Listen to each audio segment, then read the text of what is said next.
জলঙ্গি রানীনগর থেকে ভগবানগোলা মুর্শিদাবাদে ভারত বাংলাদেশ সীমান্তের অনেক জায়গাতেই নেই কোনো কাঁটা তারের বেড়া। গোয়েন্দা সূত্রে খবর, বর্তমান পরিস্থিতিতে এই এলাকা দিয়ে অনেক অনুপ্রবেশ ঘটেছে ভারতে। তবে ভারত বাংলাদেশ সীমান্তে শুরু হলো কাঁটা তারের কাজ। বাংলাদেশের অস্থির পরিস্থিতিতে কড়া নজরদারি বাড়ানো হয়েছে সীমান্ত এলাকায়। একাধিকবার অভিযোগ উঠেছে সীমান্তে ভারতীয় কৃষকদের ওপরে বাংলাদেশ দুষ্কৃতী আক্রমণের। তবে এবার সীমান্তে সুরক্ষার কথা মাথায় রেখেই শুরু হয়েছে সীমান্ত ঘেরার কাজ। আমরা এর আগে শুনিনি, হঠাৎ এখন আমাদের বর্ডার আইবি রোডের সাইড দিয়ে তার কাটাটা হচ্ছে, কিন্তু আইবি রোডের নিচে বহু আমাদের জমি জায়গা আছে। তাতে আমাদের এই পুলিশ বিএসএফ 0 পয়েন্টে থাকতো, তাতে আমাদের কোনো অসুবিধা হয়নি। কিন্তু তার কাটা হয়ে যদি গেট হয় তাহলে পুলিশ হয়তো 0 পয়েন্টে নাও যেতে পারে, কিন্তু বাংলাদেশিরা ওরা তো সারা রাত নদীতে মাছ ধরে, ওঠা বসা করে, নদীতে আসে যায়। কিন্তু ওরা যদি আমাদের আবাদ পানি বা শ্যালো মেশিন যাবতীয় সমস্ত কিছুই থাকে পড়ে, ওরা নিয়ে গেলে আমাদের তো আর কিছু করার নাই। জলঙ্গি সাগরপাড়া সীমান্ত এই কাঁটা তার দিয়ে ঘেরার কাজ শুরু করা হয়েছে। যদিও 0 পয়েন্ট থেকে 3 থেকে 4 কিলোমিটার ওপরে কাঁটা তার হওয়াতে অনেক সমস্যার সম্মুখীন হতে হবে কৃষকদের বলেই দাবি স্থানীয় কৃষকদের।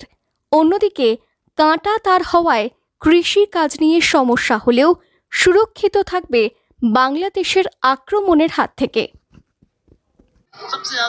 ঘটনা হচ্ছে যে তার কাটা যদি সীমান্ত লাগোতার ওই দিক হয়, যে আমাদের জমি জায়গাদের নিচে আছে, আমাদের আবাদ করার ক্ষেত্রে অসুবিধা হবে। মানে একটা গেট থাকবে, দেখা যাচ্ছে 2 কিলোমিটার দূরে, তাহলে 2 কিলোমিটার দূরে আমার জমি, সেখানে ফসল করতে গেলে সেই ফসলটা কেটে আমাকে 1 নম্বর দিয়ে উঠতে হবে। তাহলে 2 কিলোমিটার তো লোকের ভুঁই দিয়ে আসতে দেবে না, রাস্তা সেরকম হবে না, তাহলে আমাদের সুবিধা অসুবিধা।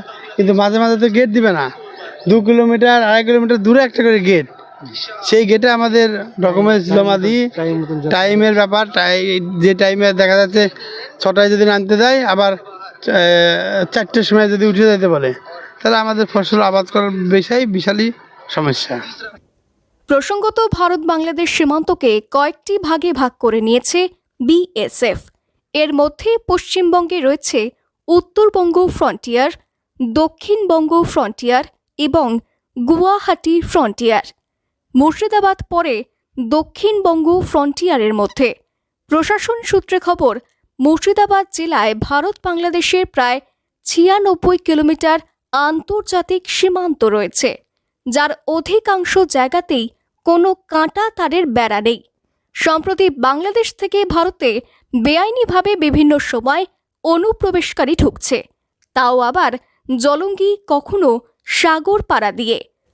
ফলে এবার অনুপ্রবেশকারী রুখতেই প্রশাসনের নয়া উদ্যোগ গ্রহণ বলেই জানা গিয়েছে।